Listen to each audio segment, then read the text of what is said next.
আসসালামু আলাইকুম রহমতুল্লাহ বারাকাতু। আমার সকাল দিনে ভাই বোনেরা, আমার পিছনে কি দেখা যাইতেছে এগুলোর দিকে তাকানোর প্রয়োজন নাই।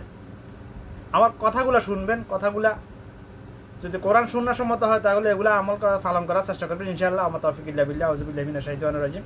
আজকে আমি কথা বলবো জাকাত নিয়ে। যে সকল কৃপণ, যে সকল বখিল আল্লাহর দেওয়া মাল থেকে আল্লাহর নির্দেশ অনুযায়ী জাকাত দিতে অস্বীকার করে, তাদের জন্য গুরুত্বপূর্ণ কিছু কথা বলার জন্য আজকে আমি এখানে বসেছি আপনার সামনে। সরাসরি বসার সুযোগ নাই, সরাসরি আমার হয়তো কথা হয়তো শুনবো না, কারণ আমার ফিরে ধর্ম ব্যবসায় সাইনবোর্ড নাই, আমার গায়ে লম্বা জুব্বা নাই, মাথা ফাঁকডি নাই, এই জন্য আমার কথা হয়তো সরাসরি কেউ শুনবেন না। আমি চাইও না সোশ্যাল মিডিয়ার মাধ্যমে শুনলেও হবে। কথাগুলো যদি কোরআন শূন্য সম্মত হয় অবশ্যই আমল করবেন ইনশাআল্লাহ, নাহলে নিজের ইমানের খাতরা না হয়, আমার কিছু আসা যায় না। তো আজকে আমি কথা বলবো যে সকল বখিল, যে সকল ধর্মদ্রোহী, যে সকল কৃপণ জাকাত দিতে অস্বীকার করে তাদের জন্য গুরুত্বপূর্ণ কিছু কথা। এই যে এই উচ্ছিষ্টগুলো দেখছেন, এগুলো খাওয়ার কোনো উপযুক্ত নয়।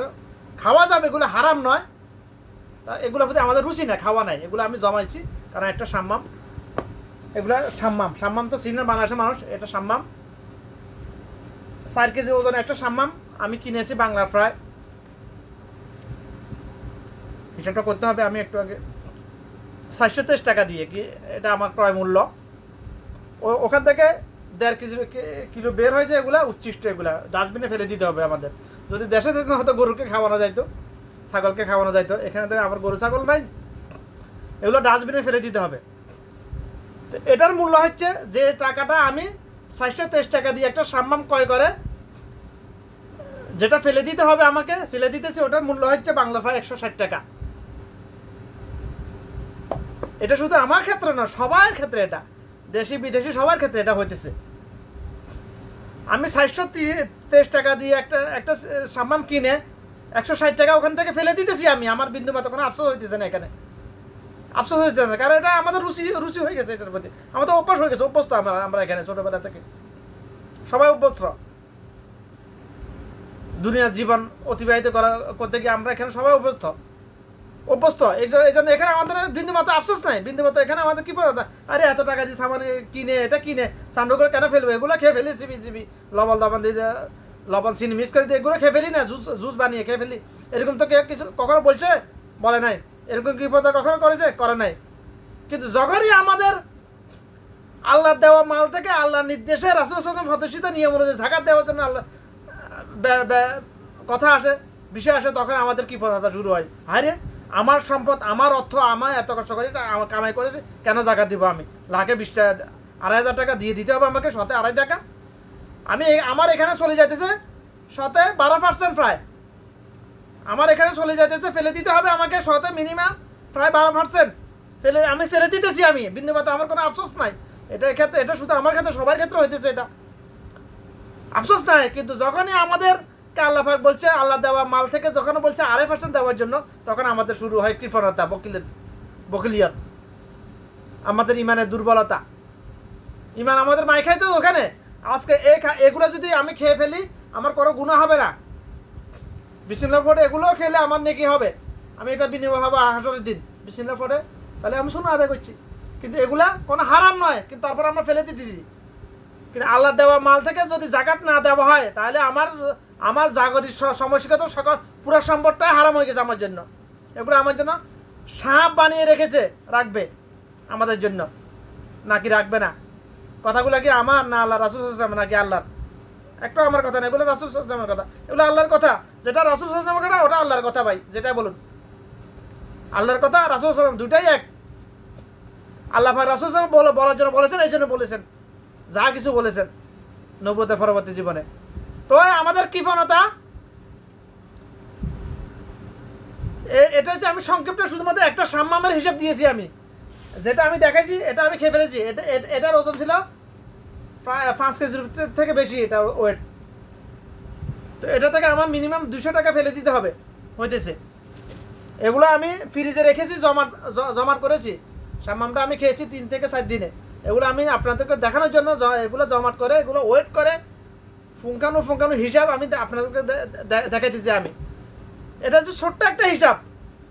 আমরা দৈনন্দিন জীবনে আমাদের মানে খাদ্যাভ্যাস, মৌলিক খাদ্যাভ্যাস পূরণের জন্য আমরা দৈনন্দিন একটা মধ্যবিত্ত পরিবারে সারা একটা মধ্যবিত্ত পুরো একটা বছর ধরে যা কিছু ক্রয় করে, মানে মাছ, গোস্ত, শাক সবজি যা কিছু কিনে, তার মিনিমাম 12% ফেলে দেওয়া হয়। মিনিমাম 12% বাদে 10% ফেলে দিতে হয়। অর্থাৎ তার মিনিমাম হিসাব করলে মিনিমাম 50 থেকে 60,000 টাকা বছরে। এটা আমি হিসাব করেছি আরো 1 বছর আগে। অর্থাৎ আমাদের মধ্যবিত্ত বলেন, নিম্নবিত্ত বলেন, 2 থেকে 3 জন, 7 জনের ফ্যামিলি, 7 জনের একটা পরিবারের 7 জন বলতে আমি আর আমার ওয়াইফ, আমার মা বাপ তো অবশ্যই হিসাবে ধরতে হবে। 7 জন মিনিমাম, 7 জনের একটা পরিবারে বাৎসরিক বছরের মোট খাদ্যাভ্যাস পূরণের জন্য আমরা যা কিছু ক্রয় করি তার মিনিমাম 10% আমাদেরকে ফেলে দিতে হয়।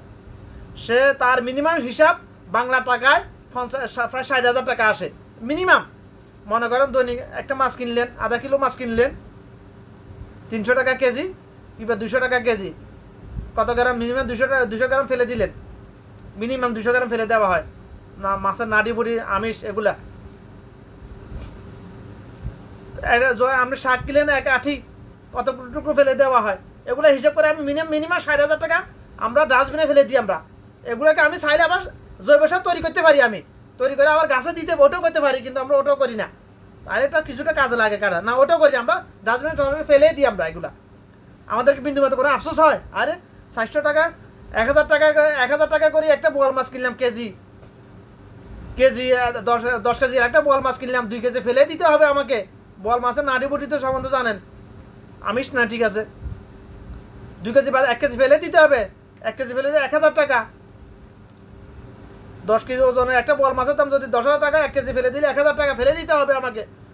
আমাদেরকে কি ওখানে তখন কি বলা যায় না, এগুলো কেন ফেলবো, ওগুলো খেয়ে ফেলবো, আমি পানি দিয়ে গিলে ফেলবো, এরকম কে বলে? ওগুলোকে চাইলে ওগুলোকে জৈব সারে পরিণত করা যায়। ওগুলো থেকে আবার বায়োগ্যাস উৎপন্ন করে চুলো জ্বালানো যায়। আমি তৈরি করেছিলাম, ওটা আমার ভিডিও, অন্য একটা ভিডিও ফুটে আছে ওটার।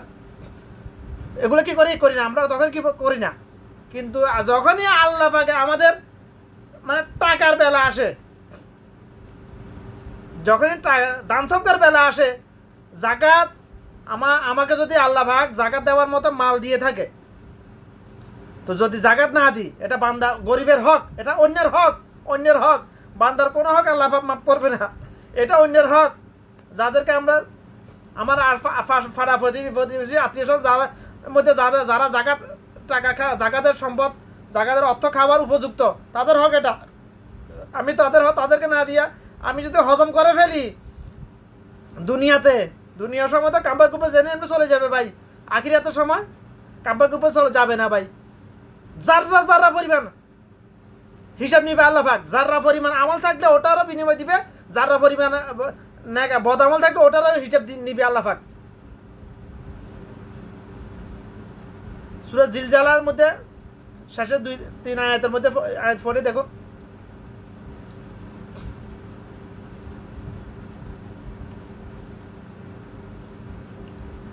তো যেটা বলতেছিলাম জাকাত নিয়ে, আশা করি জাকাত নিয়ে প্র্যাকটিক্যাল এভাবে এর থেকে উত্তম বোঝানোর হেকমা এ পর্যন্ত আমাকে আল্লাহ পাক দেয় নাই। যতটুকু হেকমা আমাকে দিয়েছে এটাকে জাকাত নিয়ে প্র্যাকটিক্যালভাবে আপনাদেরকে বোঝানোর জন্য ততটুকু আমি বুঝাতে পেরেছি ভাই।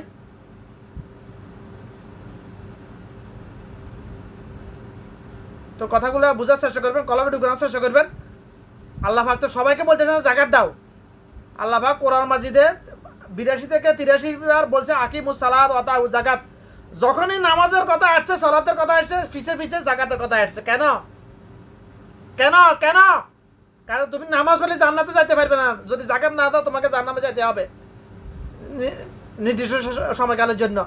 নামাজ পড়লে তুমি জান্নাতে যাবে না ডাইরেক্ট, যদি তুমি যাকাত না দাও তোমাকে জাহান্নামে যেতে হবে কসম আল্লাহর। এই জন্য আল্লাহ পাক কোরআন মাজিদে যেখানে নামাজের কথা আসছেন, সালাতের কথা বলেছেন, সাথে সাথে যাকাতের কথা বলছে। আকিমুস সালাত ওয়াতাউ যাকাত, নামাজ কায়েম করো। নামাজ পড়ার জন্য বলে না শুধু, নামাজ কায়েম করো, নিজে পড়ো, নিজের আহলে বায়াতকে পড়ার জন্য উদ্বুদ্ধ করো, পড়ার জন্য তাগিদ দাও। এটা হচ্ছে কায়েম করা। ওয়াতাউ যাকাত, যাকাত প্রদান করো, যাকাত দাও। আমরা তো নামাজ পড়ি কিন্তু বেশার কম, যাই হোক যেভাবে হোক, আওয়াল ওয়াক্তে হোক আখের ওয়াক্তে হোক, আজকেরটা কালকে হোক পড়তেছি, কিন্তু জাকাত কি আমরা দিতেছি? জাকাত নিয়ে পরিপূর্ণ কথা বলতে গেলে কয়েক ঘন্টা লাগবে আমার, কিন্তু আমাদের তো এত ধৈর্য নাই। আমরা দুনিয়াবি টিকটক যদি বানাইতাম আমি, এগুলো সবাই দেখতো আমি, যদি আধা ঘন্টারও হইতো। রং তামাশা তো, দুনিয়াবি তো। এখন আমি আখিরাত নিয়ে কথা বলতেছি তো, এই জন্য আমার কথাগুলো এত ধৈর্য সহকারে শোনার সময় না মানুষের। দুনিয়াবি জীবন যেরকম সম্পৃক্ত, এই জন্য টিকটকগুলো সংক্ষিপ্ত, আধা ঘন্টা, আধা মিনিট, 1 মিনিট, 2 মিনিট, 3 মিনিট। আর আমার আখিরাতের জীবন যেরকম শুরু আছে শেষ নাই, অনেক লম্বা। আমার কথাগুলো, ভিডিওগুলো এরকম লম্বা লম্বা, আমার কিছু করার নাই। দুনিয়া বোঝা সহজ, করা কঠিন। আখিরাত বোঝা কঠিন, করা সহজ। এই জন্য আমি আখিরাত সহজে বোঝানোর চেষ্টা করতে গিয়ে কথাগুলো আমার লম্বা হয়, ভিডিওগুলো লং হয়। অন্য কোনো উপায় নাই। এটা কসম আল্লাহর, আমি ভিউ ব্যবসা করার জন্য কথা বলতেছি না, নিজে বাঁচার জন্য কথা বলতেছি। আল্লাহ পাক আমাকে যেভাবে কথা বলা এলেন দিয়েছে, হেকমা দিয়েছে। যদি আল্লাহ পাক আমাকে ধরে হাসরের দিন, তোকে আমি এলেন দিয়েছি, হেকমা দিয়েছি, তুই কেন কথা বলাস নাই, মানুষের কাছে পৌঁছানোর চেষ্টা করিস নাই? এই জন্য এ বয়ে কথা বলি আমি, এই জন্য আমার কথাগুলো লম্বা। জাকাতকে আমরা দিতেছি, আমরা নামাজ পড়তেছি, নামাজ পড়তেছি, আমরা নামাজ আদায় করতেছি, আকিমুস সালাত নামাজ পড়তেছি, জাকাত রোজা রাখতেছি, হজও করতেছি আমরা। আয় রে শালা হজ রে, প্রতি বছর হজ নিয়ে কি ঠেলাঠেলি, 6 লাখ 7 লাখ টাকা, তারপরে হজ করবে, আমাকে হাজি বলবে। শালার হারামজাদা, কবরে যায় দেখ। কেন হারামজাদা বলছি? পিছনে ব্যাখ্যা দিতেছি আমি, ইনশাল্লাহ ব্যাখ্যা দিতেছি আমি এটার। কেন? যদি ক্ষমতা থাকতো প্রত্যেক হাজিকে ধরে ধরে পাশায় উদিলা করে আমি বাড়ি পাইতাম, লাঠির বাড়ি। তুই জাকাত দিছিস কিনা আগে, যদি জাকাত না দিয়ে থাকতো। কারণ হজ, একজন মুসলমানের উপর হজ ফরজ হবার কয়েক বছর আগে জাকাত ফরজ হয়, তার উপর আগে প্রথমে জাকাত ফরজ হয়, তারপর হজ ফরজ হয়। এমন এমন এমন কোনো ব্যক্তির জীবনে এমন ঘটনা ঘটে নাই আগে হজ ফরজ হয়েছে তারপর জাকাত ফরজ হয়েছে না, কসম আল্লাহর। বর্তমান যুগে বাংলাদেশের একজন বাংলাদেশি হজ পালন করতে, উমরাহ হজ পালন করতে যে অর্থ খরচ হয়, বিয়া হয়, সে তার গড় হিসাব করলে, যেটা আমি হিসাব ওটার উপর অ্যানালাইসিস যেটা আমি পেলাম, যার উপর যে হজ করেছে তার উপর আগে জাকাত পড়া হয়েছে। হাতে কি কোরআন সুন্নাহ আলোকে রাসূলুল্লাহ সাল্লাল্লাহু আলাইহি ওয়াসাল্লামের প্রতিষ্ঠিত নিয়ম অনুযায়ী হাতে জাকাত দিছে? হাতে যদি জাকাত দিত, তাহলে হাতে মিনিমাম হাতের হজ ফরজ হবার 5-7 বছর আগে মিনিমাম হাতের উপর জাকাত ফরজ হয়েছে। হাতে যদি সুন্নাহ মোতাবেক জাকাত দিত, প্রতি বছর মিনিমাম 2-4 জন লোককে হাতে স্বাবলম্বী করে গড়ে তুলতে পারতো। হ্যাঁ, মানে কর্ম করে খাওয়ার জন্য একটা ছোটখাটো একটা ব্যবসা ধরিয়ে দিতে পারতো, বছরে 2-4 জন লোককে ব্যবসা এভাবে করে দিতে পারে নাকি পারে না? আমি আমাদের এলাকায় অনেক লোককে দেখছি, আমি কয়েক কোটি টাকার মালিক হওয়ার পরে, জায়গা জমিন বেশি মালিক হওয়ার স্বামী স্ত্রী জামাই বউ 2 জনে মিলে হজ করেছে, মিনিমাম 14 কোটি টাকা, 14 লক্ষ টাকা খরচ হয়েছে। তার হিসাবে তাকে জিজ্ঞাসা করছি আমি, 14 লক্ষ টাকা কন্ট্যাক্ট এম্বাসির সাথে, তাদের উপর জাকাত ফরজ হয়েছে না? যে 14 লক্ষ টাকা খরচ করে হজ করতে পারে স্বামী স্ত্রী 2 জন, তাদের কাছে মিনিমাম মনে করে 1 কোটি টাকা আছে। 1 কোটি টাকা জাকাত কত? সে কি জাকাত দিছে? এরকম বাংলাদেশে যত ধর্ম ব্যবসায়ী আছে, যত বাংলাদেশে হজ সিন্ডিকেটের সাথে জড়িত, 100% জড়িত ধর্ম ব্যবসায়ীগুলা, যারা ওয়াজ মাহফিল করে, ধর্ম ব্যবসা করে, তারা জড়িত এখানে। তারা যদি কখনো আল্লাহ চায় ফাঁসা উদিলা করে বাড়ির দিকে পড়বে, ইনশাল্লাহ দেবো আমি, ইনশাল্লাহ। কারণ হজ ফরজ হওয়ার আগে জাকাত ফরজ হয়েছে হাতের উপর। বাংলাদেশে যত ধর্ম ব্যবসায়ী হজ সিন্ডিকেটের সাথে জড়িত, সবগুলা প্রতি বছর হজ করতে যায়। এত টাকা কোথায় পায় এরা? হাতে কি জাকাত দেয়? হাতে যদি সুন্নাহ মোতাবেক জাকাত দিত, তাহলে হাতের এলাকায় প্রতি বছর কতজন লোক স্বাবলম্বী হয় হিসাব আছে? বাংলাদেশে কত লক্ষ জনসংখ্যা লোক হাজি হজ করতে যায়, নিজের হাজি নাম লিখানোর জন্য, নামের সাথে হাজি লিখার জন্য হজ করতে যায় প্রতি বছর কত লক্ষ। হিসাব আমার থেকে যারা দেশে আছে তারা জানেন, যারা রাজনীতির নামে দুর্নীতি করে তারা ভালো জানে এটা। ধর্ম ব্যবসায়ীরা ভালো হিসাব জানে আমার থেকে। বছরে কত লক্ষ লোক হজে যায়, কত ঠেলা ঠেলি, আরে কারা হজ ক্যান্সেল, কি কান্নাকাটি। আমি হজে গেলাম না, আমি নিষ্প্রাণ হয়ে যাবে। হারাম দাদা, তুই সারা জীবন মানুষের হক মারি খেয়ে তুই নিষ্প্রাণ হয়ে যাবি, হাজারে আসো এত চুম্মা দিলে তুই নিষ্প্রাণ হয়ে যাবি। তোরা কে বলছে এটা? তুই যদি সুন্নাহ মোতাবেক চলাস, মানুষের হক নষ্ট যদি না করিস, কথাগুলো এরকমই হবে। আমার কিছু আসে না, নরম শুরু কথা জন্মের পর থেকে দেখে আসছি। ধর্ম ব্যবসায়ীরা বলতেছে, আমি ধর্ম ব্যবসায়ীরা নরম শুরু কথা সারা জীবন বলে গেছে। দিন ফজর হয়েছে না, দিন কায়েম হয়েছে, কিচ্ছু হয় নাই। এই জন্য আমার কথা এরকমই হবে ভাই। ফেরকাবাজি করো, যাই করো, যারা মানুষরূপী শয়তান, যাদের শরীরে চুলকানি আছে, তারাই ফেরকাবাজি করবে, ফেরকাবাজি করবে। আমার কথাগুলো না, কিচ্ছু যায় আসে না, আমার কিচ্ছু হবে না। কথা এরকমই, কথা করাই হবে আমার। এটাই সুন্নাহ, কোয়া কথা বলাই সুন্নাহ। মিষ্টি মিষ্টি কথা কথা কারা বলে? ধর্ম ব্যবসায়ীরা। কোয়া কথা বলে আমার আর আগামী বছর আর ডাকবে না, আমার ধর্মের ব্যবসা বন্ধ হয়ে যাবে। এই জন্য মিষ্টি মিষ্টি কথা বলবে। আমি তো ধর্মের ব্যবসা করার জন্য কথা বলতেছি না, আমি তো বিয়ে ব্যবসা করার জন্য কথা বলতেছি না। দুই মুনাফিক আমাকে অপবাদ দিয়েছিল এখানে, আমি নাকি বিয়ে ব্যবসা করার জন্য কথা বলি। পরে আমি ওদেরকে উচিত জবাব দিয়েছিলাম, দিয়ে ওখানে যাওয়াই বন্ধ করে দিয়েছি। ও মুনাফিকদের দোকানে যাওয়াটাই বন্ধ করে দিয়েছি আমি। যখন ধরে ফেলেছি ওরা দুইজনে 100% মুনাফিক, ওরা মানুষের হক নষ্ট মারি খাইতেছে বিগত অনেক বছর ধরে। ওখানে যাওয়া বন্ধ করে দিয়েছি আমি, ডিক্লেয়ার দিয়ে যাওয়া বন্ধ ওখানে করে দিয়েছি আমি। তো যাই হোক, ওদিকে গেলাম না। কথা হলো জাকাত। যারা হজ করেছে বাংলাদেশে বিগত 10 বছরে, মনে করেন কত লক্ষ হাজি হজ করেছে, তারা কি জাকাত দিয়েছে? যদি জাকাত না দেয়, তাদের উপর জাহান্নাম ওয়াজিব, চিরজীবনের জন্য না, নির্দিষ্ট সময়কালের জন্য, ওয়াল্লাহি আলেম। তবে জাকাত তাদের উপর জাহান্নাম ওয়াজিব, কসম আল্লাহ। কারণ জাকাত বান্দার হক। জাকাত নিয়ে অনেকগুলো হাদিস আছে, একটা দুটো হাদিস নয়।